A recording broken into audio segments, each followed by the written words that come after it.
Actuellement, nous vivons une période comme ça. Nous sommes à la fin des temps. Je ne dis pas ça parce que je l'ai trouvé dans un coin de mon crâne. Je dis ça parce que j'ai eu énormément de signes, et pas juste des signes qu'on peut interpréter de plusieurs façons. Des signes qui ont un seul sens possible, des rêves. Je ne parle pas de mes rêves à moi je ne fais pas beaucoup de rêves. Enfin, j'en ai fait un seul de vie, mais j'en fais pas beaucoup qui ont une signification, on va dire, importante. Mais on m'a raconté des tas de rêves, des tas de personnes différentes m'ont raconté leurs rêves, des tas de musulmans et de musulmanes, c'est des musulmans et des musulmanes. Et tous ces rêves indiquent la même chose. Ils parlent de la même chose. Nous sommes à la fin des temps. Nous sommes vraiment arrivés à la fin des temps. Et la fin des temps, d'une certaine façon, c'est un peu un retour au début aussi.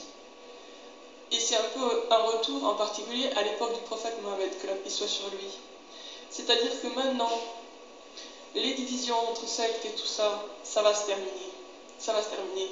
Il n'y aura plus de sunnites, il n'y aura plus de chiites, il n'y aura plus de salafistes, etc. Il n'y aura plus que d'un côté les partisans de Dieu et de l'autre les partisans du diable. Et il n'y aura plus que d'un côté les partisans du Mahdi et de l'autre côté les partisans des ennemis de Dieu. Il n'y aura plus rien entre les deux. Donc je vous demande, je vous conseille de laisser tomber maintenant toutes les étiquettes. Laissez tomber sunnites, laissez tomber chiites, laissez tomber salafistes, laissez tomber soufistes. Toutes ces étiquettes ne sont plus valables. Elles n'ont jamais été valables en réalité, mais bon. Actuellement, c'est encore plus important de s'en détacher que ça n'a été par le passé. Ça a toujours été souhaitable de ne pas s'identifier à ces étiquettes. Mais maintenant, ça va devenir vital. Pourquoi ?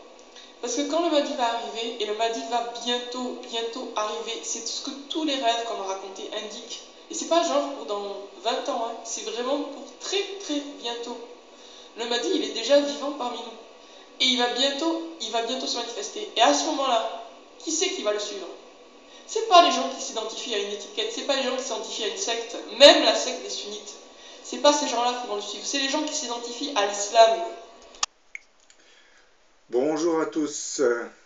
Dans cette nouvelle vidéo, je vais vous dire quelques mots sur l'avènement du Mahdi sur notre planète. Comme vient de le préciser Lucia Akanovi, le Mahdi serait déjà vivant, mais il attendrait son heure pour se manifester au monde. Au début, il ne sera suivi que d'un petit nom, car la majorité de notre monde vit sous l'influence de plusieurs dogmes économiques, laïques et religieux. Par exemple, du côté musulman, et comme le précise Lucia Akanovi dans la vidéo que vous venez d'entendre, certaines franges de la communauté musulmane se renferment à l'intérieur de dogmes traditionnels qui se rattachent au sunnisme, chiisme et au soufisme. Autant de dogmes qui divisent et affaiblissent la communauté musulmane. Tous ces musulmans sont déjà formatés, ils resteront sourds au message du futur Mahdi, mais la répression qu'ils vont subir de la part de leur gouvernement, qui sont en général militaires, les feront progressivement changer d'avis. Et du côté chrétien, la déchristianisation de l'Europe a fait naître une multitude de mouvements laïques à caractère anti-religieux. Et ce phénomène a installé en Europe un vide religieux qui sera exploité par plusieurs mouvements dits sectaires. L'athéisme grandissant en Europe sera aussi un facteur à ne pas négliger dans le manque d'engouement qui sera réservé au message que transmettra le grand monarque aux foules. Au début, bien entendu, parce que par la suite, ils vont se rallier à sa cause. Mais tout comme les musulmans, les peuples européens supporteront de moins en moins le diktat des oligarchies qui les gouvernent. Donc beaucoup d'entre eux commenceront à se rallier au message de ce mystérieux grand monarque. Mais revenons un peu à notre fameux Mahdi.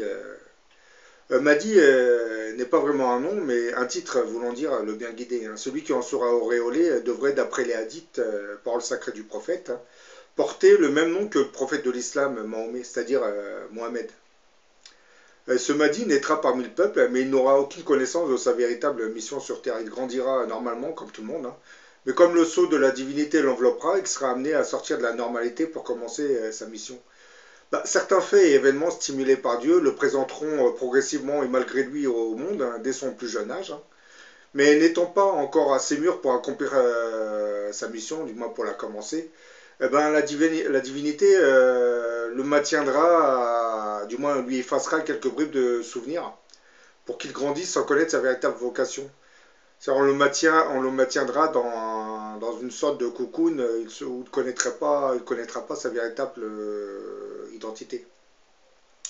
Et plus il se rapprochera de la date qui le présentera définitivement au monde, et plus sa mémoire ressurgira progressivement.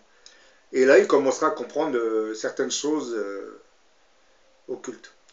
Mais bon, il continuera à travailler en secret, malgré qu'il commencera à retrouver certaines bribes de sa mémoire. Il continuera à travailler dans le plus grand secret, hein, et Dieu le mettra progressivement en contact avec certains religieux chrétiens puis musulmans, hein. Il y a de très fortes probabilités qu'une réunion regroupant plusieurs délégations extraterrestres soit organisée par les puissances de l'invisible, hein. Ces contacts extraterrestres seront ainsi informés de la véritable mission divine de ce mystérieux personnage, hein, qui doit apparaître quelque temps vers la fin de notre monde.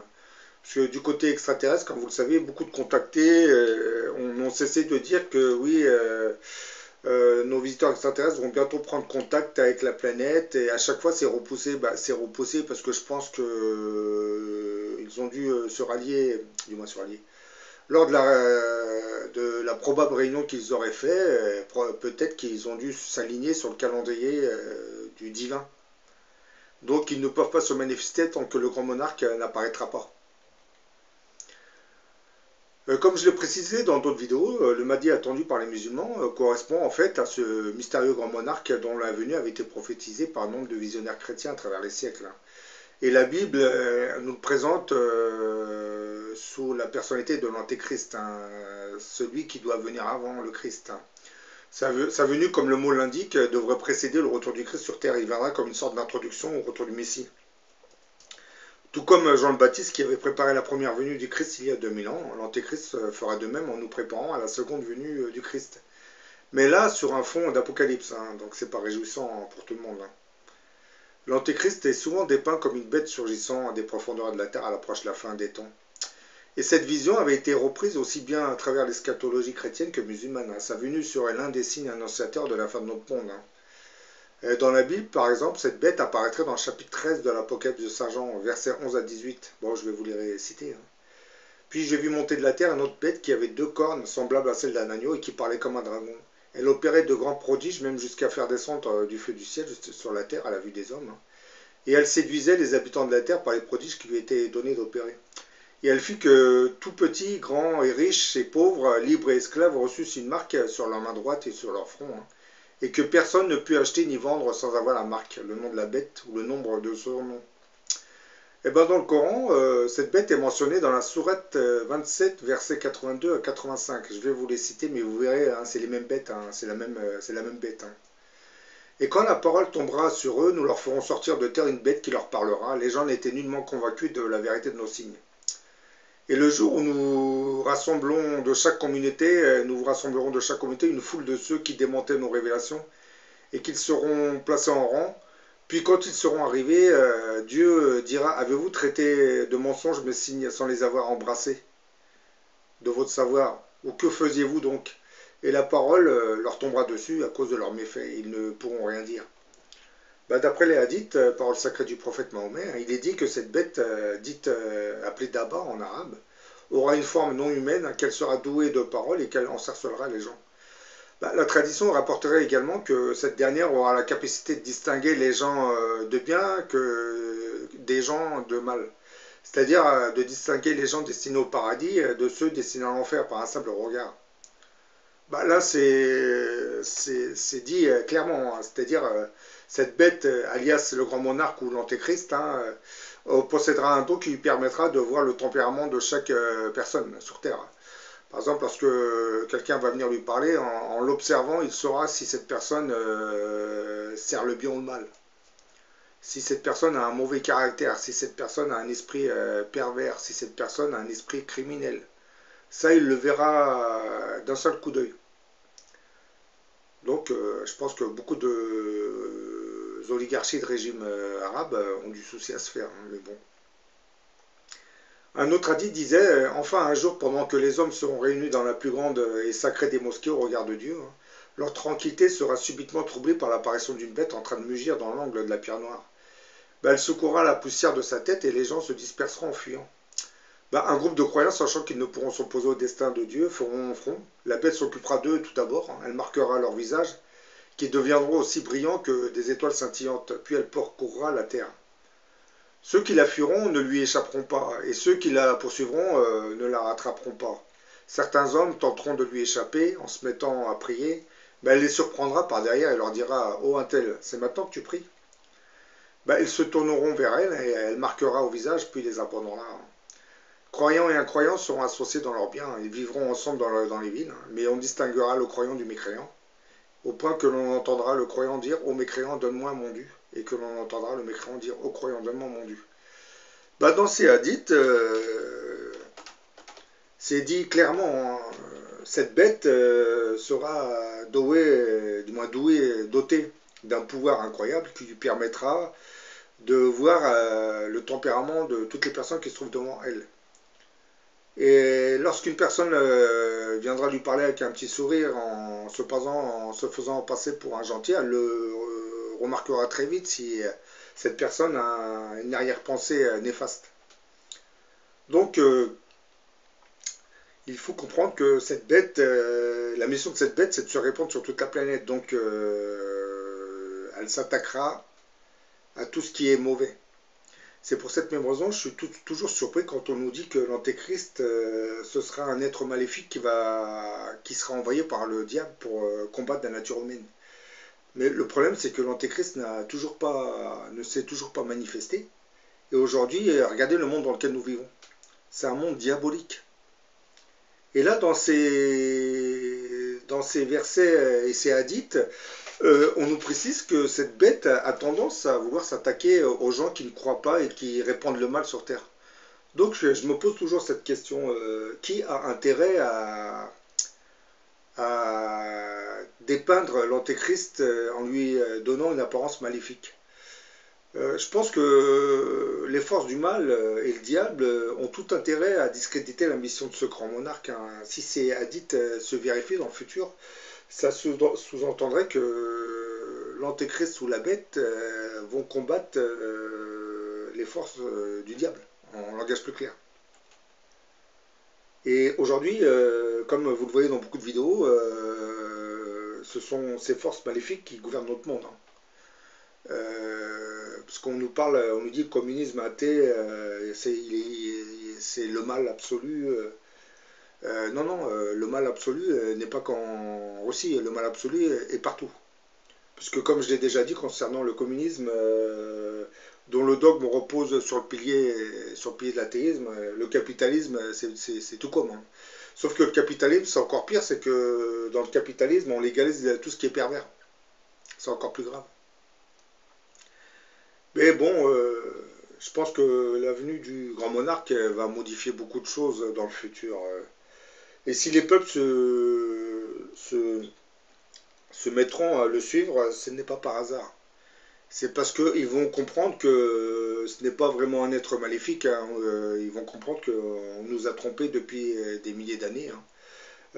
En sachant que cette personne, déjà, si elle a ce pouvoir qu'on lui attribue, c'est qu'elle sera auréolée d'une aura divine, hein. Le pouvoir que l'Antéchrist possédera ne viendra pas du diable, hein. Il sera l'œuvre du Créateur des mondes. Pour ceux qui ne comprennent pas, ça sera quoi son pouvoir? Vous regardez les 10 commandements avec Moïse. L'Antéchrist possédera les mêmes pouvoirs que Moïse. C'est-à-dire, Dieu permettra qu'il ait ses pouvoirs, hein, jusqu'à la fin de sa mission. Parce que lorsque l'Antéchrist aura terminé sa mission, il va s'estomper, il va s'éclipser, puisque lui-même saura qu'il est là que pour préparer la venue du Christ. Donc lorsqu'il va terminer sa mission, déjà lorsque sa mission sera terminée, ça sera l'Apocalypse, hein, mais bon, puisqu'il faut bien purifier la planète du mal qui la ronge.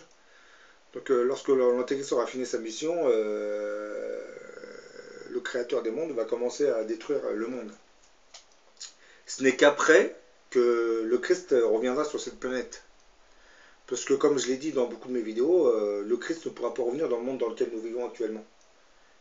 Ça pour toutes les raisons que vous savez, hein, quand vous voyez le mal qui règne, les guerres, les crimes abominables, et surtout le degré de perversion, de débauche qui règne dans nos sociétés.